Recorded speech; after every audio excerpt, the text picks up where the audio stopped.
Mrs. Preeti Sudan ji, our Union Health Secretary, Dr. Balram Bhargav, Mr. Alok Kumar, Director Niti Aayog, Ms. Payden, Deputy WHO Representative to India, Dr. Rodrigo Offren, Dr. Belali, and Mr. Renata is here. She is not here. No? That's what I was wondering. All the other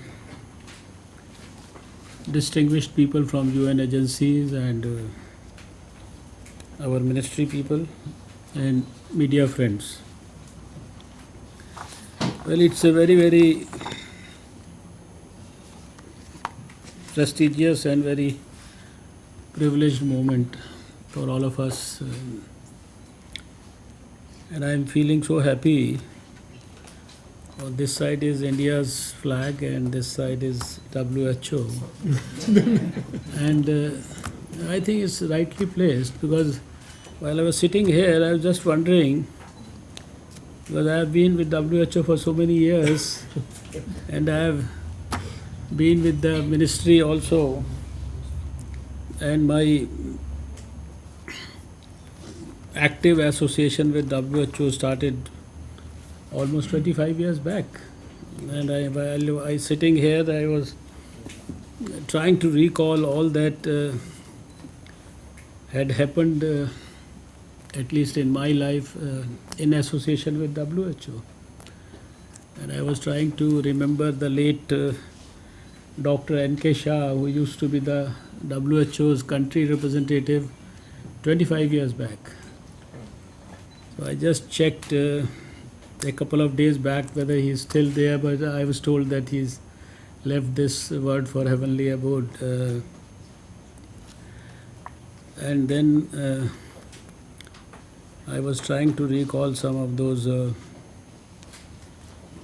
great people with whom I had the privilege to work in some form or the other. The Dr.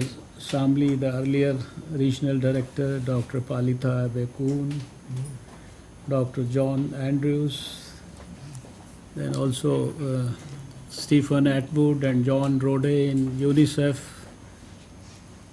And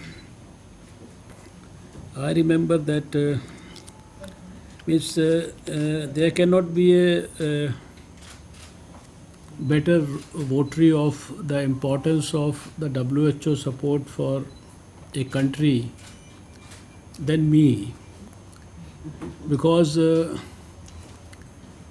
when I was first time told about the fact that there is a scientific strategy to eradicate polio and India could also start thinking about polio eradication, on 20th of December 1993, and the very same day, in the night, a dream was born to do something for polio. The first thing that I did was to write a letter to the regional office of WHO on the 21st of December 1993, asking them to provide me with every possible information about polio eradication in the whole world, starting from the papers written by Albert Sabin and John Salk. I think it's John Salk, no? Jonas Salk. Yes. So starting from those initial papers, and WHO had sent me this much of material in the last week of December of 1993, and it took me almost 10 days to read all those documents, because once I see a document, I am always reminded of those documents. If you the point that I am trying to emphasize and reiterate is that if you can really make these documents, making them is easy. But if you really use them, how much of significant change they have the potential to bring about in anybody's life or in the health systems of a country. So I read many of those stories about Brazil, Cuba, Iran, very impressive stories. There was a story of Philippines which had done the pulse polio with 4,20,000 workers just about the same year or so. So I read all those things. And after reading all those things, and more particularly the example of Brazil, because Brazil is a big country, and when I saw that if a country like Brazil and the whole of all the Pan American countries, if they could get rid of polio, why can't India get rid of it? Because there was that very beautiful example of a country as big as Brazil in those papers. And that, I think, strengthened my resolve to try and convert my dream into a reality. And we started only with a core group of 4 people, with 2 pediatricians, a health secretary, and a professor of management who was my childhood friend. And when we started the brainstorming and when we used to meet people, initially there were not many takers for our suggestion, because everybody said it's not so easy to bring every child in a country like India to a place, because the strategy wanted everyone to be given all that simultaneously. But we insisted that if India can give ballot paper to every child, why can't it provide 2 drops of polio vaccine to every child? And that was the conviction or the basis of the fight with the system, with the authorities. And so the point, and then of course rest is all history. I had the privilege to work with the whole society. WHO was always on my side, UNICEF was always on my side. Initially John Rode said, oh, I don't know if we can really do it. He's talking about it. There is a bite of John Rode.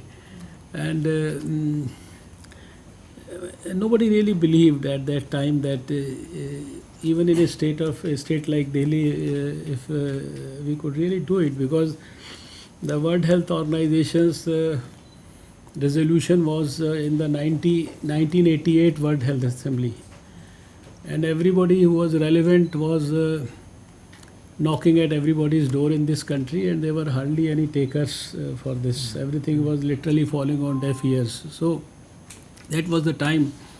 But I fondly recall and remember that those 9 months, there was a lot of help from WHO, UNICEF, Rotary International, and many other. And later on we saw so many international agencies. Everybody was virtually involved, and towards the fag end of the movement in this country, so many organizations were involved, and throughout.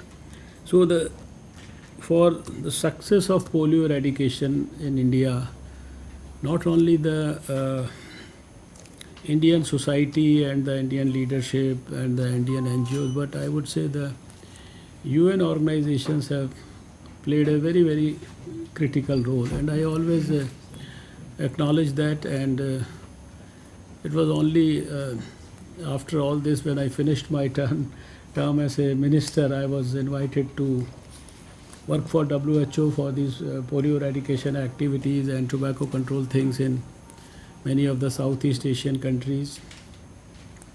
I visited many of these countries. I was on all the global TCGs and the regional TCGs for global eradication. The great Bruce Ellyward, who headed the polio eradication program for the whole world for a number of years, and who now is one of the most important person who helps the DGWHO these days, he used to come, and that's on record. He said when we had finished 1 year of polio eradication in 2012, because we saw the last case in 11 and 12. There was a function in Vigyan Bhavan where the then Prime Minister Dr. Manmohan Singh was there and everybody was there. So he had come for that function. So he reminded me, although I didn't remember that, he said, when you started that, I used to come here as an observer of WHO. Means the WHO used to appoint young people as observer to go and see and help. So he used to, but later on he grew so big that he became the chief of the whole world. So the point that I don't want to get into all these. You have already done so much of homework, and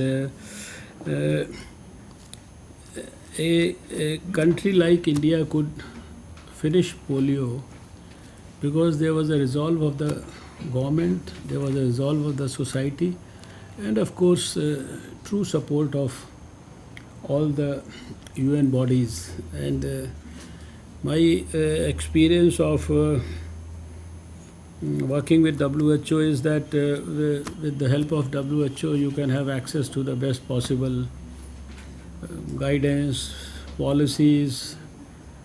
I've been to the big center in Kobe also in the year 2000 for a discussion on health and welfare systems development for the 21st century. I was part of that meeting also. So I know that for India, this document is going to be a very, very important document for the next 5 years. It has been made with lot of, I would say, involvement of everyone, stakeholders, consultations, detailed consultations, and I think that has been put very rightly by our Director of Niti Aayog, that it's very difficult for everyone to come on board, but if you do a good quality, genuine brainstorming, you can really do things like this. As far as India is concerned, I have been watching India, at least the health sector of India, for almost 4 decades, since the time I became a medical student. And I would suggest and say with utmost certainty that for India's health as such, I don't talk about the other areas. Other areas are also doing so well under Prime Minister Narendra Modi. But in many, many years, we have a Prime Minister who is very passionately involved with health issues. And we cannot achieve better progress than any other time in the past than during these years. That has been seen in the last 5 years also, and that we wish to see in the next 5 years again. And this is a very, very dynamic period of India's health history.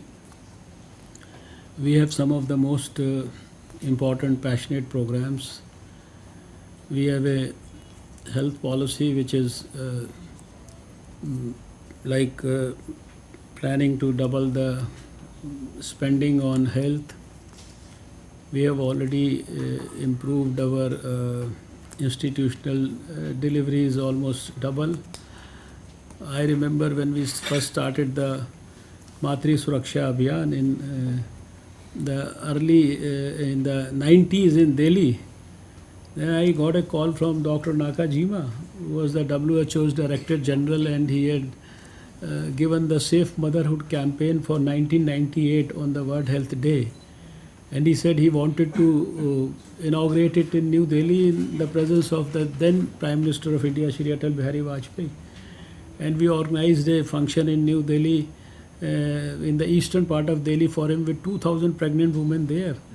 And the whole world's program was launched in Delhi in the presence of Atal Bihari Vajpayee. I remember another function again, and the same Prime Minister Atal Bihari Vajpayee in New Delhi in the presence of Dr. Brundtland. and when there was a big, huge function about the FCTC, when we did the first legislation against tobacco control in Delhi, I also got the WHO's award, which I went to Rio de Janeiro to receive in 1998. But then India took the lead under Prime Minister Atal Bihari Vajpayee when this FCTC thing was also done in a big way, a good symposium and all that to really launch the FCTC with 170 countries, I think, at that time on board. So right now, you have all spoken so much about Ayushman. I don't want to repeat all that. That speaks volumes about the commitment of this government. We are now is committed that it's not only about the theoretical maternal mortality rates and the infant. We don't want even a single child or a mother to die with preventable death.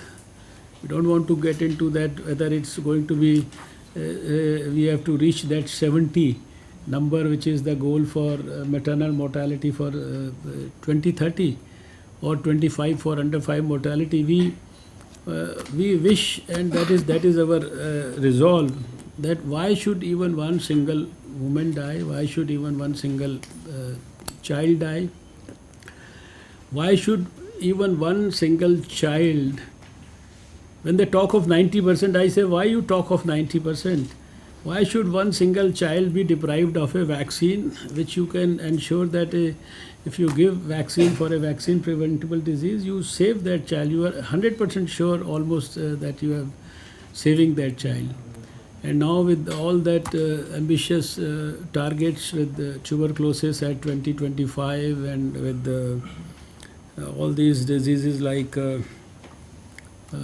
measles and malaria.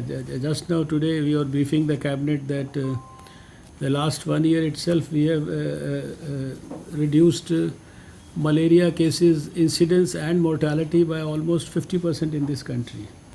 So we want to get rid of malaria, we want to get rid of Kala Azar, we want to get rid of filaria, we want to get rid of measles, and we want to ensure that every child has.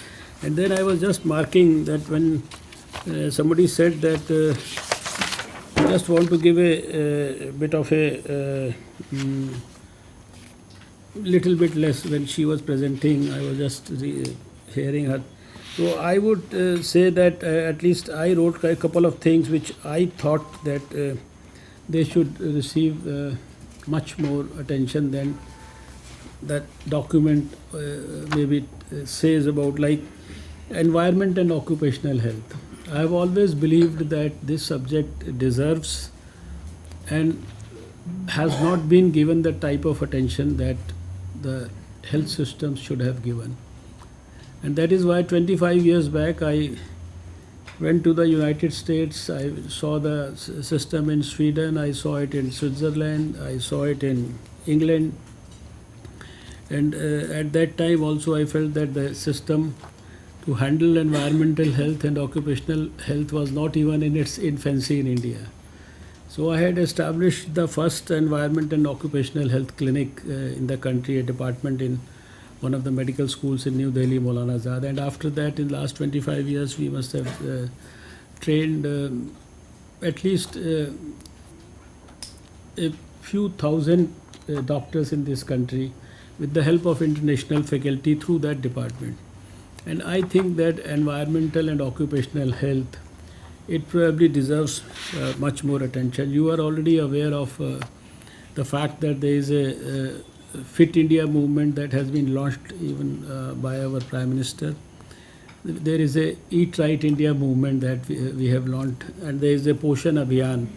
There is so much of focus on getting rid of these stories about malnutrition and bad nutrition or whatever it is. So although there is a mention in the whole list of activities about nutrition and food safety, but I think that they deserve, I think, much sharper focus. And of course the issues related to accidents and injuries, we generally think that they are probably not health issues, but they also deserve significant attention from the health side. They are not only the issues of the road and transport ministry. Then you said very important thing. You repeated what I have been saying for 25 years. But if this fact is owned by WHO, then it can give us so rich dividends. I've always believed that the health ministry is actually supposed to be treating people who get disease, and that's why you talk of hospitals, you are talking about these primary health centers and places. But all these other departments, if their attention is not focused towards health, they are in fact contributing for you can say production of diseases.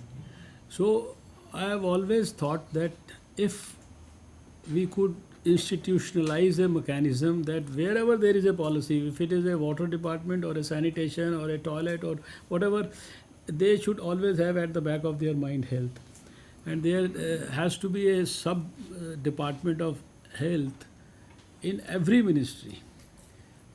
I have been talking about it. I wrote a paper in the year 2000, which is on my website also. I mentioned about it in 2000. I have been talking about it everywhere. But I think since you repeated that, what I had said earlier, I thought if the WHO could help in institutionalizing this idea. Everybody knows it's a fact. But once you institutionalize, it will give us, I think, rich, perceptible and measurable differences. Then, of course, there is a mention about the last thing that has been mentioned is about the digital health also, which is now our priority area, all the digital health records, etc. And then, of course, he has spoken about integration of data, our Ayushman Yojana. There also we have a very robust IT system, and we are planning how we can use all that data of these millions of patients for health inputs, and then for formulation of our policies. And then, of course, one area which is we have the person here, our secretary for the health research. I think that also needs to be given a little more attention, because after being a science and technology minister for 5 years, I have felt that this is something which you cannot afford to ignore. The way things are produced in a laboratory, whether it is a rotavirus vaccine or whether it is a new drug discovery, now I've seen that being produced from the, you can say, working under the microscope, how a discovery is done. But I was witness to rotavirus when it was delivered here also, and I saw that there also while it was being. So that is, I think, one area which probably. And then finally, one. I'm not talking about all the subjects, that it doesn't mean that they are not. They are all very, very important. They have all been put in the right place, in the right perspective. But probably we need, because tomorrow is going to be National Mental Health Day also. There is a mention about the mental health issues. But these are the patients who are unfortunate, some of the most unfortunate patients, and there is so much of focus about them. The government has already enacted legislation in parliament, but now all that has to be delivered to the masses. And then finally, I would say one thing that which I have found as the most useful in my own personal experience of my association with health, that although we are talking about this preventive health, promotive health in the being strengthened at the health and wellness centers and all that, but ensuring that everybody in the society develops a positive health attitude and appreciates and understands that to keep him healthy, it is not the responsibility and the job of the government, but it is his own responsibility and job also. And for that we need to, number one, develop a movement, plus dissemination of the best quality positive health messages through a robust health education system. And health education is not only about in the book, but also through 1997. I was health and education minister. I'll stop it after giving this example. And I chose 100 schools in Delhi to develop a model. And in every school, we had a health council of 5 students. We had a health monitor in every class. We selected a teacher from every school. We wrote to every principal that please select one teacher who has passion for health, not necessarily a science teacher. And for these 4,000 teachers of all the 4,000 schools in Delhi, we called them to Maulana Azad Medical College. We selected some 32 subjects, and with the help of your CRO only, we developed a small book, Meri Dilli Swasth Dilli, and there was a description about those 32 subjects. Every week in the assembly, there used to be a discussion about one subject, and then the students were actively used as messengers of positive health in the society. We developed this model in the school for 1 year. After 1 year, we organized a program in Talkatora Stadium. That was in 1998. And we called all the school principals and all the teachers. The late Dr. Samli was supposed to come, but Dr. Samli could not come, but Dr. Shah was present in that function. I still have his recorded speech most probably. So those students who worked for 1 year with this experiment, for about 3 hours in their own way, they demonstrated before the audience what's the message of how you develop a health movement with the help of students. And Dr. Shah commented that we have been trying to do it in the whole world, but for the first time I see a successful thing happening in front of my own eyes. So I feel that treating tuberculosis, treating Kala Azar, all this is all important. But people don't fall ill, and we make health a social movement, and we disseminate every bit of information that is required to everyone so that he doesn't fall sick. That should also be a part of our very robust strategy. So I'm sure with the two stalwarts, she is the Malkin of our department. And the dynamic Dr. Henk and his team and all the other UN people, and with positive support from media, we hope to deliver the best for the whole country in the next 5 years. And we will ensure that we will provide good, successful models for everything which has not been achieved till now, so that the rest of the world can also emulate. And you can write about our successes in the books produced for other countries. So with these few words, I think I would love to thank all of you. It's beyond my vocabularies to express my happiness. And this is a very, very important document. We'll go through it, and then maybe when we meet next time, we talk a little more about it. Thank you so much.